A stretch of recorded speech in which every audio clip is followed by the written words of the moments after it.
I want story of a friendship.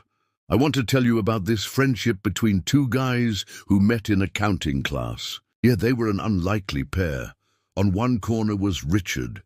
Richard was a nerdy guy with glasses. He wore them even though he didn't need them. He liked comic books, even though everybody told him he was too old for that. And his favorite thing in the world was Star Wars.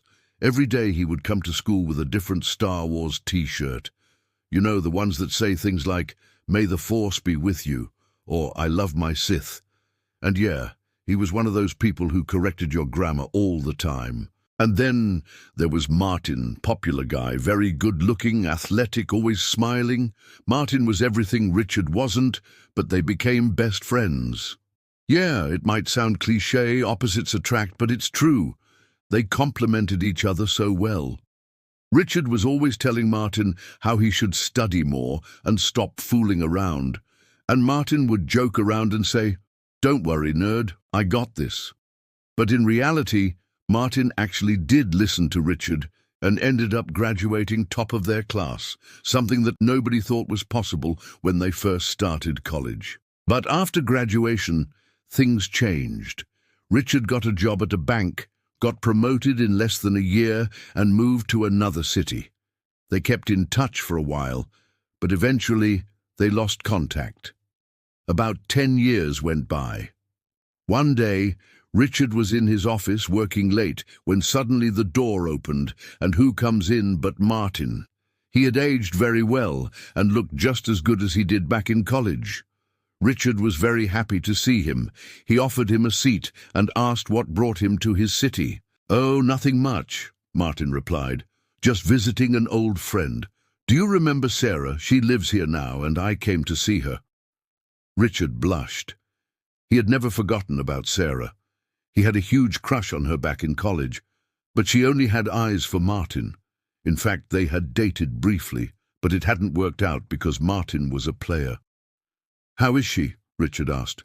"Great," Martin said with a big smile. "She's my wife.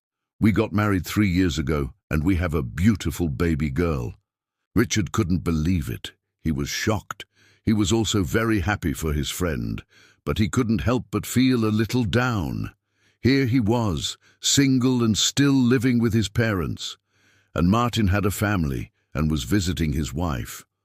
Martin noticed Richard's reaction and asked, "What's wrong, man? Don't tell me you're still in love with Sarah." Richard blushed again and said, "What? No, of course not. I'm happy for you. It's just that sometimes I wish I had someone special in my life." "Ah, don't worry," Martin said. "The right person will come along for you too." They chatted for a bit longer, but soon it was time for Martin to go. He stood up to leave when suddenly Richard blurted out, "Hey, Martin, do me a favor." "Sure, what is it?" "Do you think Sarah would be open to having dinner with an old friend?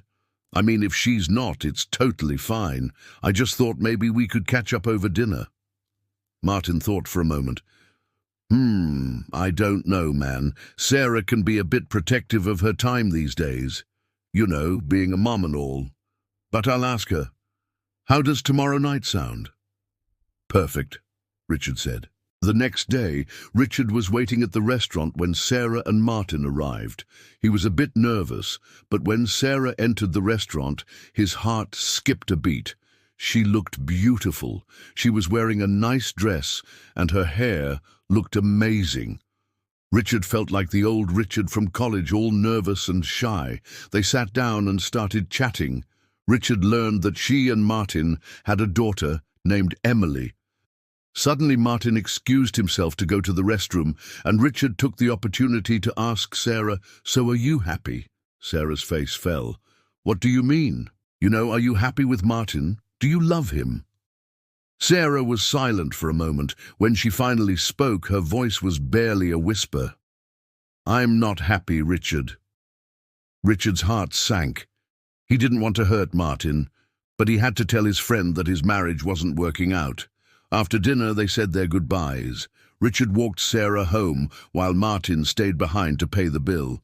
As they approached her house, Richard stopped and turned to her. "Sarah, I have to tell you something. Your husband, He deserves to know that you're not happy. I know, Sarah said, but I don't want to hurt him.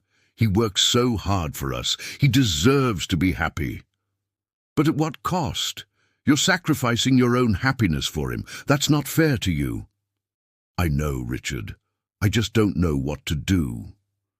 Look, if you want to fix your marriage, then you need to talk to him. But if you don't, you need to let him go. You can't keep stringing him along like this. Richard knew he had stepped into dangerous territory, but he was worried about his friend. He cared about Sarah too, though. He wanted her to be happy. He was about to respond when suddenly Martin appeared beside them. "Everything okay?" he asked. Richard could see the worry in his friend's eyes. He knew he had to make a decision. Did he tell Martin the truth, or did he keep his friend's marriage intact? He thought about it for a moment. Then he decided to take the leap of faith. Martin, I need to talk to you." They stepped away from Sarah, and Martin closed his eyes. Richard took a deep breath and started talking. He told his friend about Sarah's confession, exactly what she had told him during their conversation. When Richard was done, Martin looked devastated. He looked like he had aged 10 years in the span of a few minutes. Then he looked at Sarah and asked, "Is this true?" Sarah looked down. "Yes, it's true. I'm sorry, Martin." Martin shook his head. "No, I'm sorry. I should have known. I've been so stupid. All this time I thought everything was fine. I thought we were happy. But I was wrong. I'm so sorry, Sarah." He walked over to Richard and put a hand on his shoulder. "Thank you, man. I needed to know the truth." Then he turned back to Sarah and said, "I want a divorce." Richard was shocked. He hadn't expected Martin to react so violently. He had thought his friend would try to fix things, maybe go to therapy together. But apparently, Martin loved Richard more than he loved his wife. He appreciated that his friend had told him the truth, even though it hurt. Over the next few weeks, Richard helped Martin through the divorce. He was there for him when he needed to talk, when he needed a shoulder to cry on, when he needed to go out drinking. Richard was by his side. He didn't judge his friend for his mistakes. He didn't mock him for being a fool. He didn't laugh at him. He was there as a friend, a real friend. Through it all, Sarah was a mess. She tried to apologize to Martin several times, but he didn't even acknowledge her. He didn't even look at her. Richard saw how sad Sarah was, but he also knew she had brought this upon herself. She had made her bed. Now she had to lie in it. One night, Richard was at Martin's house playing video games, when suddenly Martin stopped and stared at the TV screen. "What's wrong?" Richard asked. "Nothing," Martin replied. "It's just that I haven't seen Sarah in a while. I wonder how she is." Richard knew this was his chance to tell his friend that she was miserable, but he didn't. Instead, he lied and said, "She seems fine. I talked to her a few days ago. She's doing well." Martin nodded, but Richard could see that he didn't believe him. A few months later, Richard bumped into Sarah at the grocery store. She looked thinner and her eyes were red, as if she had been crying a lot. He wanted to approach her, but he hesitated. What would he say? How would he act? He had never been good with girls. As if sensing his thoughts, Sarah walked over to him. "Richard, I need your help." "What's wrong?" "Can you please come over to my house? There's something I need to show you." They drove in silence for a few minutes until they reached her house. She opened the front door and led him inside. "Here you go," she said. "Take a look." Richard's jaw dropped. The living room was filled with boxes. All of her stuff was packed and ready to go. "Are you moving?" he asked. "Yes," she replied. "I'm starting over. I'm going back to school to finish my degree. I want to get a job and be independent." Richard knew she was doing the right thing. He could tell she was stronger now, wiser, more mature. "You know," she said, "I wanted to thank you for what you did for me. You showed me that not all men are like Martin. You showed me that there are still good men out there." Richard blushed. "It's not a big deal. I was just being a good friend." She smiled sadly. "You are a good friend, Richard. I just wish I had known that sooner." The next morning, Richard woke up early and went for a run in the park.